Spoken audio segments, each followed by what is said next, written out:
Yo, what's going on YouTube? It's Yoshi here. So today we're going to be focusing on making a Season 2 wishlist for Reina. These will be changes that I personally would like to see, as I do believe it would highly benefit Reina for the upcoming season and make her perform a lot better than her current state. We'll also be addressing a lot of her major bugs and exploits that I believe would be highly beneficial for her as well. Now, if you guys are new here and you guys do enjoy these type of videos, please don't forget to leave a like and subscribe, as it does help me a lot. So without further ado, let's begin. So we're going to be starting off with the buffs that I would personally like to see. So starting off with Forward 4. Now this is one of Reina's key moves, as it does give her some plus frames to work with and is also like her main way of like getting people to be scared of her lows. And obviously on a crashing opponent, it does give her a lot of plus frames to work with, right? Giving her plus 13 and to her free down for 1 too. The only change I would like to ask for this move is for it to become plus 4 on block, similar to both Kazuya and Heihachi, as I believe at the moment, although it is a decent threatening tool, if we're going to go with the idea of this game being a very aggressive game, it's kind of really hard for Reina to continue her pressure off of this situation, as it is only plus 2. If she goes for her quick safe mid check with her down for 1 coming out 13 frames, there is that frame gap to leave people to like challenge with.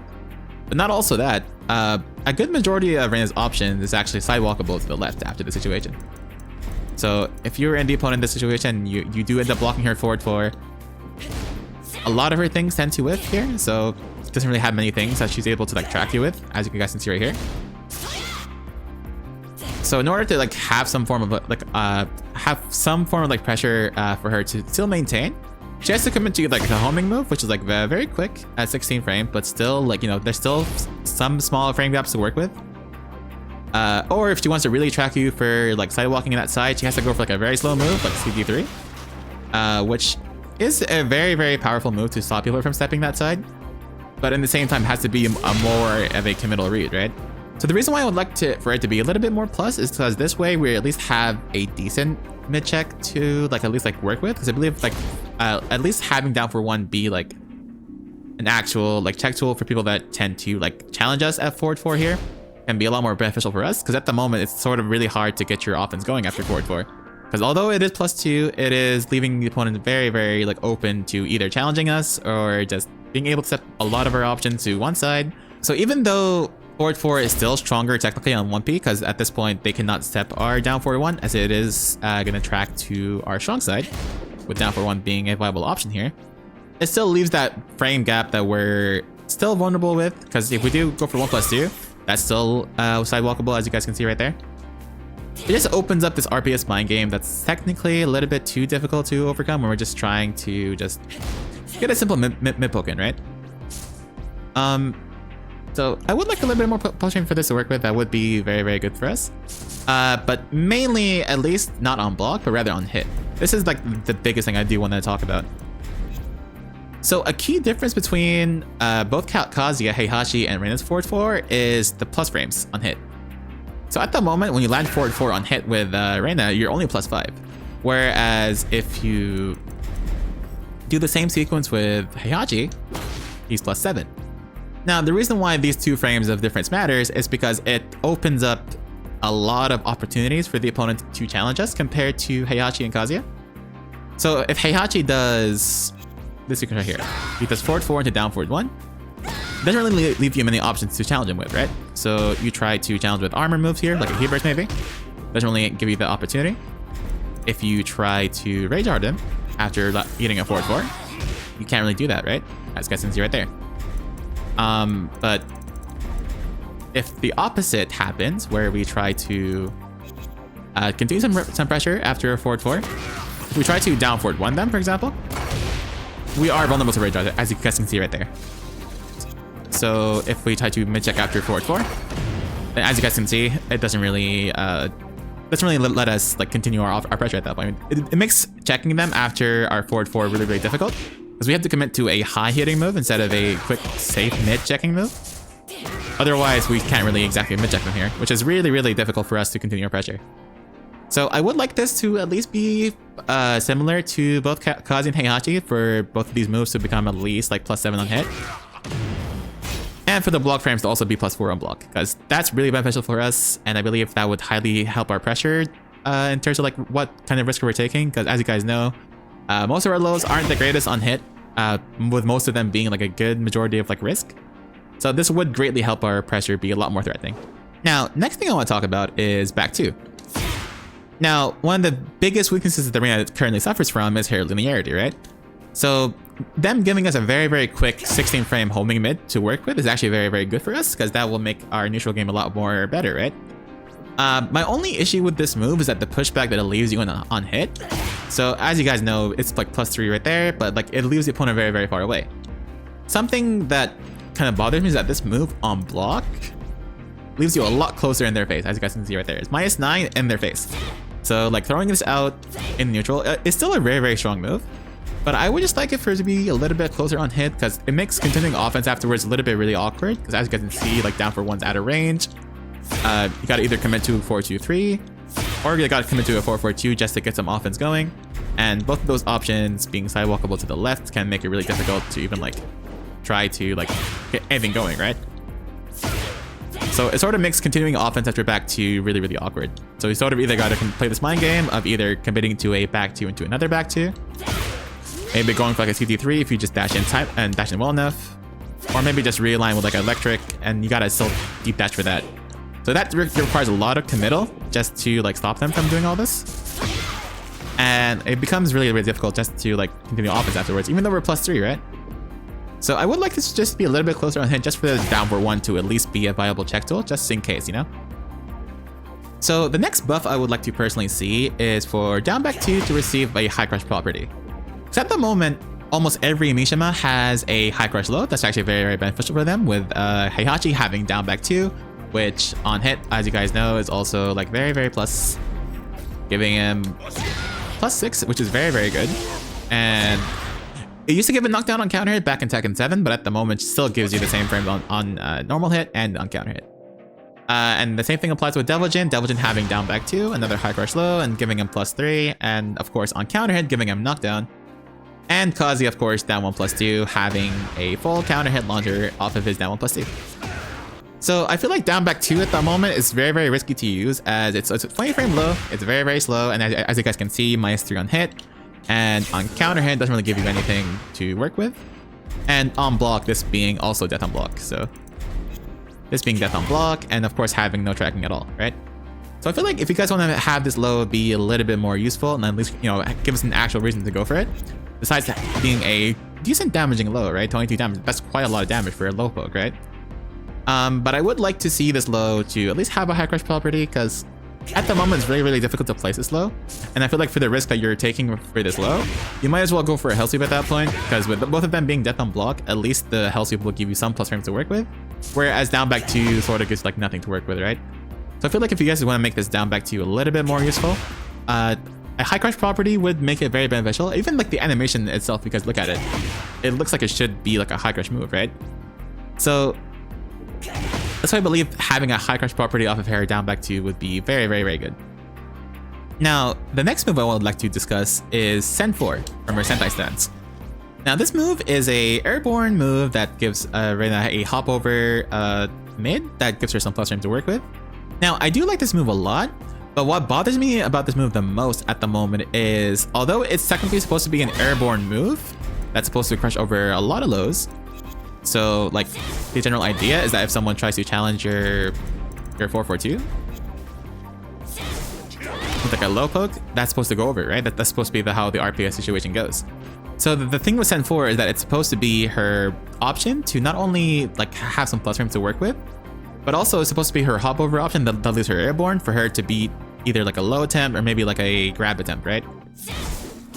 That's generally how airborne moves in this game works. Now, the biggest issue I have with this move is that the airborne frames, although it is there, it might start off a little bit too early or it starts a little bit too slow. I'm not sure exactly what the issue, like where the issue exactly lies. But at the moment, whenever you like do the same move against a very like slow low, like around like 14 to 15 frame low, if you attempt to do that, to hop over that, it's like after 442 it tends to like lose out, which makes no sense because it's supposed to be an airborne move that's supposed to go over the lows. But as you guys can see, like this is like happening right here. Not only that, if you're also like, let's say someone attempts a grab attempt off of your 442 for whatever reason, they're still able to grab you out of it for some reason, which makes no sense visually considering that she's supposed to be airborne here. But this is very, very awkward for her, and this tends to happen a lot whenever you attempt to go for like OQ situations. Like let's say you're trying to like catch them like a wake up kick situation and they do like a wake up kick low. You end up getting clipped out of this a lot, and it's something that's very, very awkward for her. So I would like for them to just increase the airborne frames on this just a little bit, just for these situations not to happen a lot. Now, the next thing I want to talk about is her 1+2 grab. So at the moment in the 1.04 patch, this throw frames was changed to be -6 from 0 on throw break. Now I might be wondering why this bothers me a lot. So because this is a unique move that's only shared by the Mishimas at the moment, is giving you a full wall splat on normal hit with a throw. At the moment, Reina is the only character out of all the Mishimas that currently has like the worst frames out of this. So as you guys can see, -6 on throw break, whereas if Heihachi does the same throw, it is 0. So I'm not sure exactly why they made this throw -6 for some reason, even though it's the exact same grab that both Heihachi, Kazuya, Devil Jin, and Reina share. I don't know why she gets the worst frames out of all of them. It's just something that makes no sense to me. So either make all of them -6 or make all of them 0. I feel like this is a change that should be either reverted or rather applied to the rest of the cast, just so that it's more like equalized at the moment, because it just doesn't really make sense for me. It's literally the same move as all the other Mishima Stone heads. So it's something that always like bothered me, and I hope they revert that change. Now, speaking of reverting changes, a huge change that Reina got nerfed from in the previous patch of 1.04 is her high crush moves, right? And one of them being her Onsoku 4.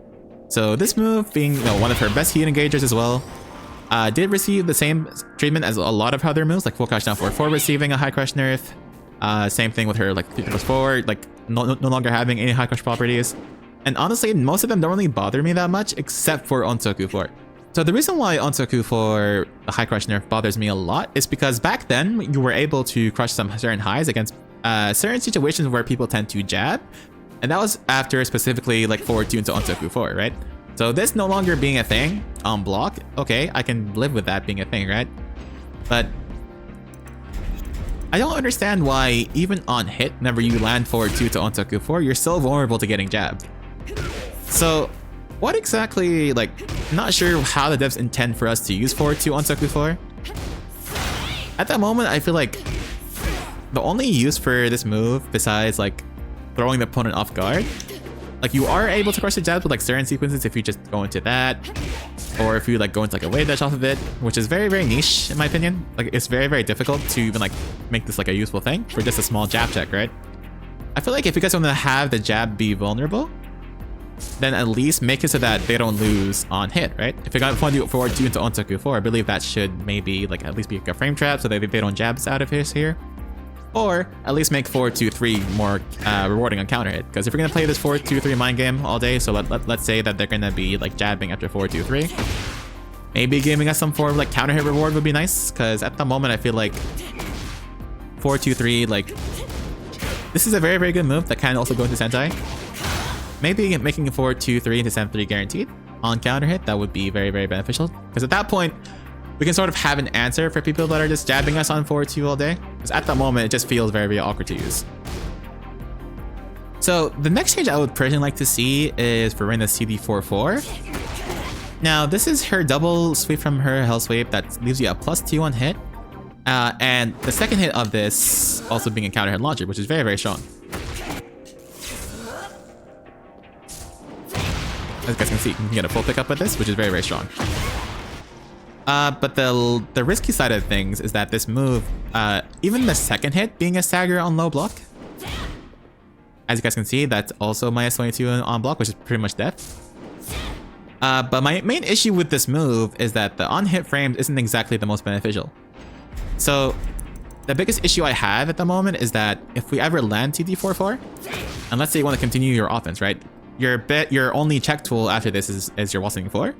And at certain ranges, the Waltzing 4 can become backdashable, which essentially makes you taking that huge risk over a double sweep low. Essentially makes your pressure a little bit lackluster for like the amount of risk that you're taking. So I would either maybe have them make this a little bit more plus on hit, maybe making it like +4, +3, and slightly closer on hit, just so that Waltzing 4 can't exactly be like backdash, but rather just stepped at this point. I feel like it being sidewalkable should be like the only answer that someone should have instead of having it be backdashable. Otherwise, like if Mix running her pressure after this is like really difficult, and like for the amount of risk you're taking just feels like lackluster. Now, next thing I want to talk about is sort of a stance input change. So one of the most annoying things as a Reina player, as you're just simply dashing forward to your opponent as you're like just moving around. So she does have a stance called Windstep from her forward neutral. And this stance, alongside having a very underrated move with her forward neutral 3 being a excellent keep out move that gives you a full counter head launcher. It also has a built-in parry that you're able to access with forward neutral, right? But the issue that happens with this move is that sometimes when you just simply move around your opponent, like let's say that you're just moving around, right? Because of the built-in parry existing, if you ever like just randomly get caught by like a keep out grab or something like that as you're like dashing in between your opponent, it makes it so that the throw becomes unbreakable by accident. And this has to happen a lot in a lot of Reina matches that people just, you know, they're just moving around, right? They think that they're fine. They're not intentionally trying to push for a forward neutral input, for example. So let's say that you're just doing like a wave dash into like an electric, for example, and then, you know, out of nowhere the opponent does a keep out grab, right? And let's say that they time their grab just right against your wave dash, right? At that point, it tends to catch a lot of like unintentional like parry attempts, and that leads you to getting this really inconsistent parry that not many people tend to fish for on purpose. Rather, a lot of people, as you guys know, even if you guys play Reina as well, you guys definitely have landed this forward neutral parry at least one or twice, 2 times by accident. But I would like to see this stance maybe change to like a different input, just so that it's more of a on-purpose stance. I feel like down forward 3 could probably be like the way to use it. I feel like down forward 3 is not really used very often by many people. Maybe just make it so that, you know, either it's like a down forward input, maybe doing it like, you know, something else. I'm not sure how to exactly approach this, but just something to make it more on purpose, right? Because at the moment, forward neutral 3 is like, this is like one of her best moves, but I feel like this parry like still being like existing from her forward neutral is really annoying for her to deal with. So either a stance change for the input itself, or maybe just making it so that the parry like doesn't only come out from forward neutral, making it only from like onsoku, because she can access the same parry from onsoku as well. So if she ever like fish for like a jab attempt, you can also do it from like her onsoku stance, which makes it very beneficial for her. So this is typically how I would personally fish for a punch parry attempt compared to just forward neutral. Because forward neutral, although it comes out faster, it can be very difficult to land. And I feel like most people who are like fishing for an actual punch parry tend to do it from either her onsoku up or onsoku down stance, which is generally how most Reina players would actually fish for that. Now, because we're on topic with the Windstep parry stance, another change I would like to personally see is for this to not lead into a crouch cancel attempt, just for us to get some form of reward. I feel like us going to a crouch cancel sequence just to get a 1-1-2 afterwards is not something that I feel like should be the norm of what this parry should be like. I feel like an easy follow-up that almost everyone can do after landing this parry, just giving us wall 74-4, and at that point giving us a free mix-up afterwards, which is how like I believe would make the stance a lot more stronger. I don't think going for a crouch cancel 1-1-2 compared to just other people getting like an easy follow-up for their parry should be like the way. Especially with how they're making a lot of people have these like sabakis, for example, like, you know, Heihachi having 2 sabakis. Obviously, like Kazama's having their easy inputs for like their parries. Law having his parry be a lot easier to do now. I feel like this is just counter-intuitive compared to like what the general like flow of this game is looking like. Is that they're trying to make complicated stuff a lot easier to do. I feel like keeping this to a crouch cancel input just to get some form of reward is not exactly ideal. So I would personally like for them to just mix it that we get like an easy wall 74-4 afterward, just to make it a lot more easier to do. Now, speaking of stances being useless, so this little stance right here. So this little flip over stance that Reina has, also Asuka shares as well, is pretty annoying when it comes to just step blocking. Because I think that I personally misinput a lot is this stance. Well, as I'm just backdashing a lot, if you guys see in my gameplay videos, like whenever I'm just like moving around, like, you know, just wave dashing, maybe just backdashing, etc, right? I tend to get this input a lot, and I feel like this move only being accessible by up back 1+2, which is currently what the input looks like. Let me have my inputs on. So this is what the stance is also normally accessible by, just up back 1+2. but you're also able to access it by doing an up back into back input, which I almost never do on purpose. And this is more of a personal gripe. I will admit this is definitely more of a personal gripe because I do tend to get this input by accident a lot. But I would like to just see this, you know, this whole input just getting deleted. I feel like just having it be up back 1+2 can make it a lot more like intentional, where I feel like just having it be locked behind up back back input is just not as useful. I feel like just making it more on purpose with up back 1+2 is like definitely like a lot more like easier on the user to just, you know, if everyone that fish for this stance for some reason, when, you know, whatever the case may be. I'm not really exactly sure why you would ever use this, but you know, if you would like to use this, I feel like if it should be more on purpose and less on, you know, by accident. Now, this will be the last buff that I'm going to personally ask for before we dive into the bug section, is CD14. Now, CD14 is her wall stagger that's should be a little bit more plus on block, I believe. Because I believe, you know, having this big pressure tool block, especially when she's going for a high committal high that tends to like be duckable and like death on block, obviously. Now, this in the open space is -7. But at the wall, like, you know, giving that wall stacker animation, you know, it would make the opponent think that they're at a disadvantage, right? Because most new tactics in this game do tend to, like, give a huge plus frame advantage. You know, obviously one of them being, like, Jin, having, like, +17 off of his new tactics. Some people having, like, +1,000,000 off of their new tactics as well, etc., etc. I feel like us only having 0 after this doesn't really make any sense to me. I feel like having it be at least, like, +5 can be really good for us. Because, you know, there's characters like, for example, like Asuka, her running 1+2, where if she does that near the wall, like she's already +11 in the open, and she's getting even more plus frames near the wall. So, like, she gets running 1+2, she does that at the wall, she's +17 instead of +11, which is insane to me. So I do believe that giving us some form of plus frames to work with after CD14, maybe at least like a small +5 can be really, really good for us. So I feel like at the moment, you know, us being 0 on block after such a high committal move afterwards feels like lackluster. So I would personally just ask for like maybe like a small buff there, just giving us maybe like +3, +5. That can be really, really good for us. So yeah, that about wraps up the buff section. Now we're going to dive into the bug fixes. So the first bug I would like to address is her 2-1 input. So this move is decent for tracking to sidewalk left against people that tend to step to our weak side. But the issue with this move is that after certain situations, after let's say you go for forward, for example, right? If you get 2-1, only the first hit will land, but the second one will whiff. And this makes it so that Reina is actually punishable on hit, making her -18, which can give the opponent a free launch if they want. And the same thing applies if you can go for like the blue spark version of there as well. The same situation until it happens. So I would like to see this fixed. I don't know why it hasn't been addressed yet, but hopefully in the future it does get adjusted. As you know, this can be a very, very good answer for people that tend to sidewalk to our weak side. Now, next thing I want to address is Reina's 1-2-3-4 string off of backturn opponents. So this tends to be one of Reina's options for punishing people that end up in backturn. But for some reason against Yoshimitsu, Leroy, and Lee, whenever she attempts to string on them, for some reason the second hit whiffs. So this is a common bug that tends to happen with those characters, and I'm not sure exactly why it's happening. But in most angles, it should be working fine. But again, in other angles, for some reason the second hit tends to whiff. And this only happens against Lee and Yoshi, and sometimes Leroy, as far as I know. I would like for them to like try to see like what's going on here, just for our backturn punish game to be a little bit more consistent. Next thing I want to address is Reina's Heaven's Wrath 1. Now, this is Reina's fastest move off of her Heaven's Wrath stance, and generally is used as a go-to check tool for both people that are mashing into Reina's plus frames or are trying to step away from her plus frames, right?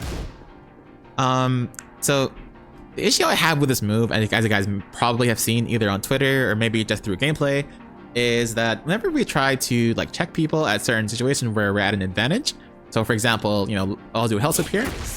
I'm currently +6 into Feng, right? And if Feng does a jab here, I'm not sure exactly why, but this only happens with Feng's jab. But Feng can just straight up jab me here, and I can't exactly like check it with my high homing high either. As I mentioned, this only happens with Feng Wei. I'm not sure exactly why.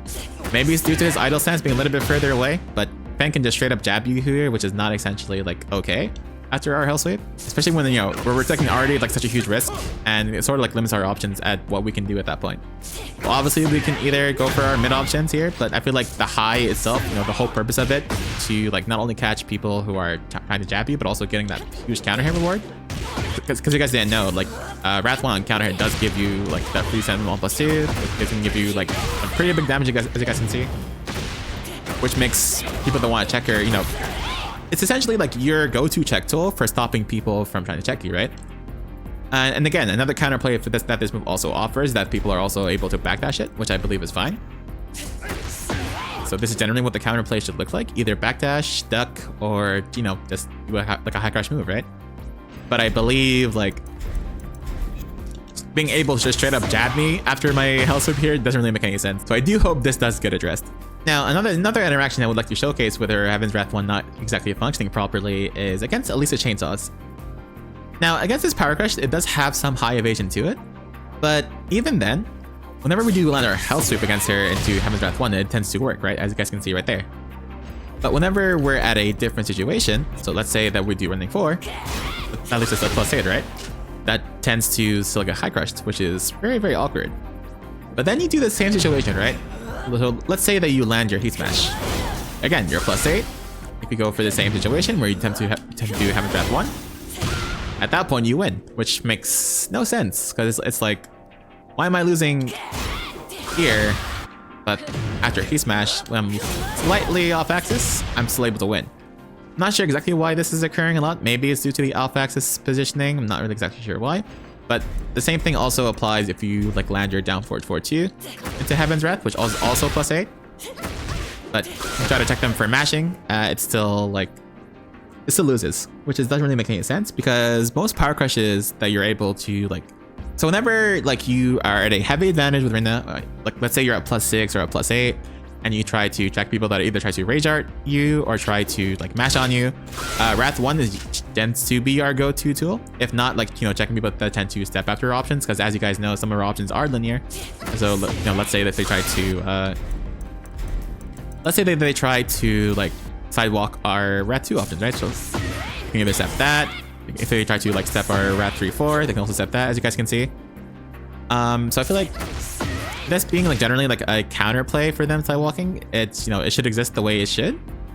But having like this straight up get crushed by power crushes at certain situations, it just does not make any sense to me. So this should definitely be addressed.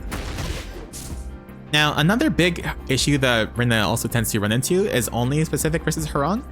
But if you guys remember, like me mentioning earlier, is that our Wrath 1 tends to beat out a lot of power crushes, right? But for some reason, this only happens with Harong's Heat Burst. But Harong's Heat Burst is like the only one in the game that tends to like make our Wrath 1 whiff.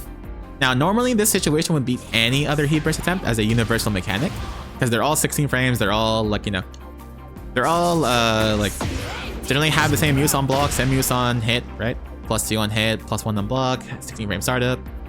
But for some reason, this only happens with Harong's Heat Burst.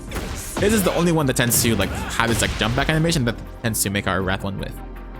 Now, another situation that Harong also gets to exploit for some reason compared to other people that tend to go for like an evasive move, maybe like a Jin up forward 2, like a Bang up forward 2 as well, etc, etc, is his forward 3. So Harong's forward 3 tends to just be just out of range of our Wrath 1, meaning making our health situation very, very messed up because he can just punch us at that point. So if we try to like attempt to like punch him right here, we can just straight up crush our high even though we're trying to like catch him for stepping here. He just slightly like out of range, or he's like straight up just crushing the high. I'm not exactly sure what's occurring in that situation.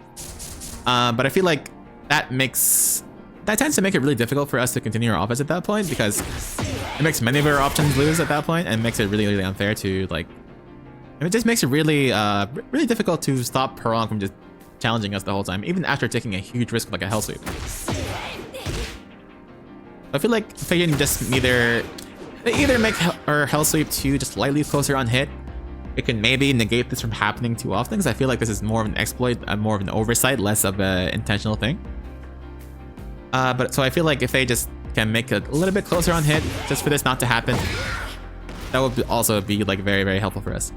Now, for the last interaction I want to showcase for their Heaven's Wrath 1 interaction is against 3 specific characters. So for some reason, King, Lars, and Law, if you ever attempt to do a Heaven's Wrath 1 against them after your hell sweep, the Wrath 1 tends to just straight up whip against them.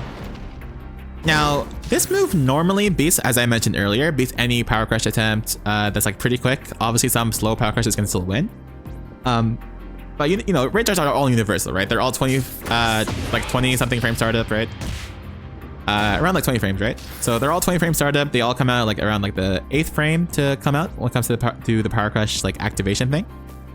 Meaning that like in this situation, right, our Wrath 1 should win. But for some reason, it's like the startup animation of King, Lars, and Law's rage arts. For some reason, they tend to make our Wrath 1 just straight up whiff, and they're able to just exploit this. That means that if we attempt any situation off of our Wrath 1, right, we end up like losing. Meaning that even though we're +6, we don't have any single check option for them, which, you know, against 95% of the cast, we're able to at least check people for both power crushing or rage arting with our Wrath 1 after Hell Sweep. But as you can see, this not working against King, Lars, and Law is a pretty big problem. So hopefully this gets addressed and like fixed in an upcoming update. No, there's just so many interactions that Heaven's Wrath 1 tends to bug out on, and I'll leave a couple of threads in the description just for you guys to check out, because I'm not the only one that's being vocal about this. Yagami also posted a few clips of himself.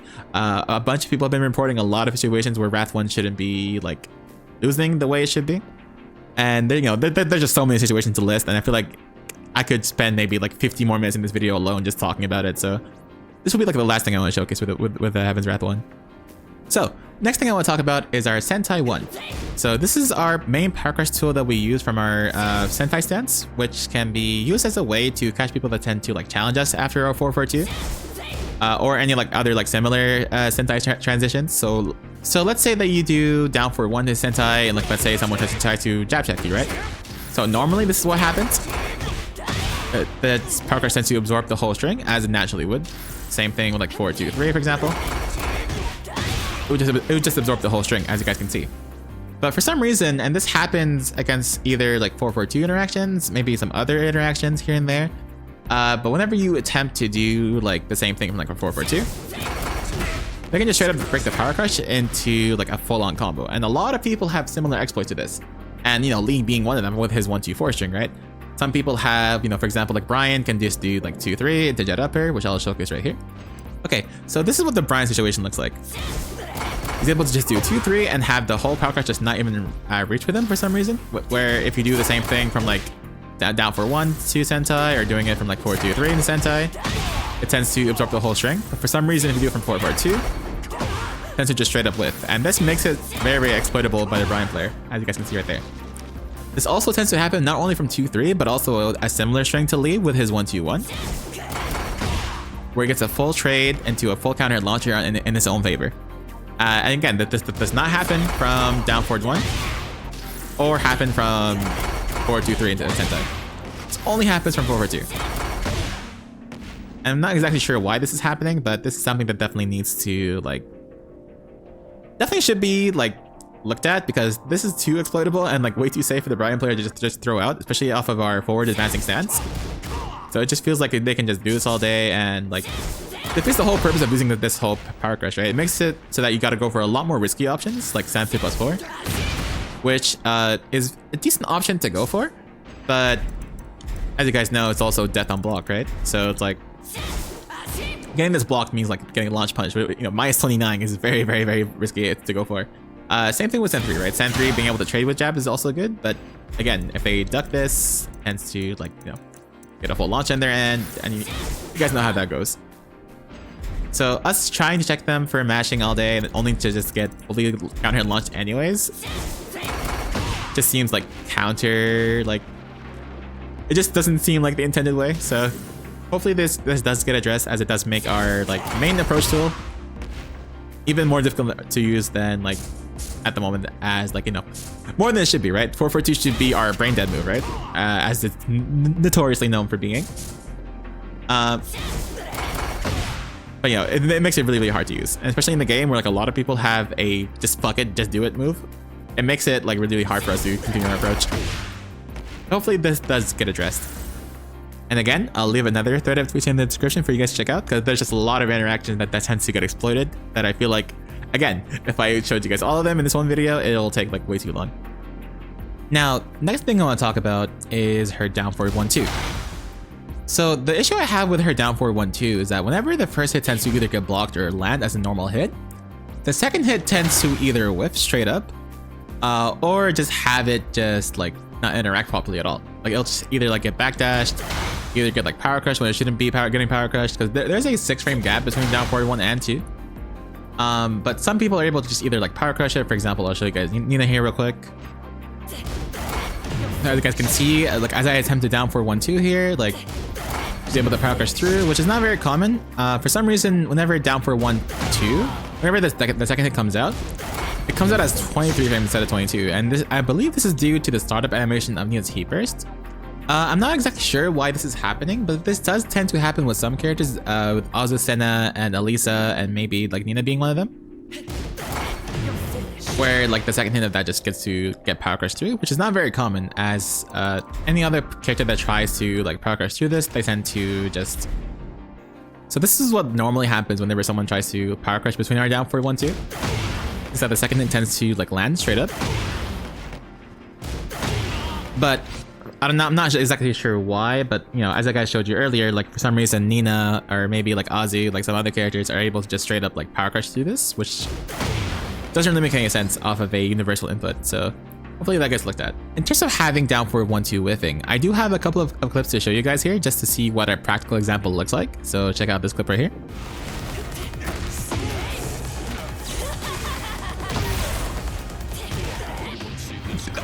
No way, man. No way. Someone clip that. No way.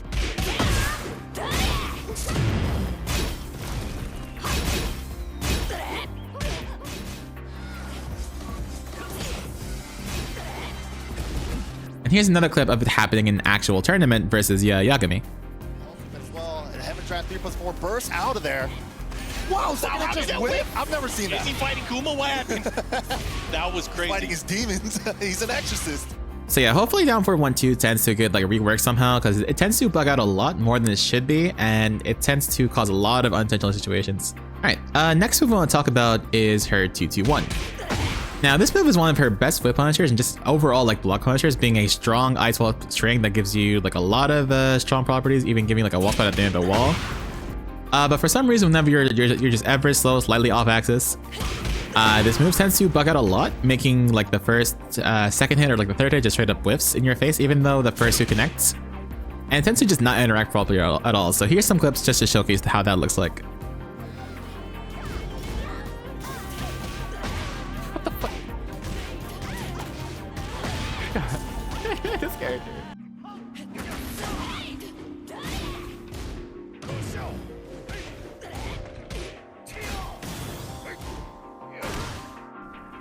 So yeah, hopefully 2-2-1 gets a rework of some sort just to make it a little bit more consistent. This only happens whenever she's like off axis. Sometimes happens whenever she's like on axis. Doesn't really make sense why those tends to happen whenever she like is like fishing for like a whip punish, for example, whatever the case may be. It just tends to act very, very awkwardly a lot. So hopefully that gets fixed.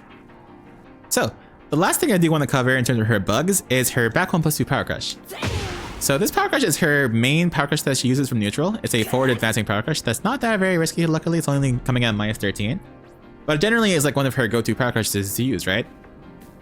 But the biggest issue that this move runs into is that it tends to like either have that happen where it's like it's just barely out of reach from a move, which makes the whole purpose of using a power crush pretty useless, because at that point they can just straight up launch you if it's ever whiffs. Or it can be exploitable by certain characters like Harang, which I'll show you right now. So, when it comes to exploiting this power crush, similar to Sen 1, again, Harang is one of those characters that can just have a lot of ways to make Reina's option just tend to whiff a lot. And one of them being his 4-3 string. So if Harang just does like a 4-3, and then, you know, Reina tries to power crush there, as you guys can see, he just straight up whiffs. Same thing with down for 1 to Sentai. It can just straight up whiff, which doesn't really make any sense. It makes it really, really exploitable for Harang. Just throw out this string that can just, you know, defeat the whole purpose of us going for a power crush to begin with. And that's not his only string. He also has 2 other strings that tends to like to have the same interactions. So the next one being his 1-2-4-3. So that again, leaving us just out of range, and same thing with like his this right here. As you guys can see, just straight up does a string, power crush that just whiffs, and I can't do much about it. If I stop the power crush, I get launched. If I try to go for my follow-up, I can't do anything. So again, another exploit that should be looked at. And the last one being is Harong's 2-4-3. So this one, same thing with his 1-2-4-3. If you try to do it from there, you can just straight up make it whiff. Same thing with 4-2-3, descend 1. That can just also just make it straight up whiff. So it makes a power crush used for Reina very, very, very difficult to apply. And this tends to happen a lot with her power crush interactions. So it's just something that really bothers us as these players, as we're trying to attempt to power crush just to stop them from just mashing to our face all day. Oh my god, this round is insane. Okay, denied the perfect. What? What? He did the Italian backsway after his back one and it dodged the power crush. You're kidding me, right? Somebody complained that I complained about Claudio. Are we watching the same game? Come on. Oh my god. And just having all these exploits around, you know, just for it to like not function the way it should be, it makes it really, really difficult for us to like stop offense in this game, which is already like a problem. But yeah, that about wraps up this season 2 wishlist video. I know some changes might be controversial, but do let me know your thoughts respectfully in the comments. You know, remember, this is all opinion based end of the day. Whatever the developers intend to do end of the day, I'll obviously be playing because, you know, I will be maining this character no matter what. So yeah, let me guys know your thoughts, what you agreed with, what you disagreed with. And yeah, if you guys enjoyed this video, like I said, please leave a like and subscribe, and have a good one. Peace.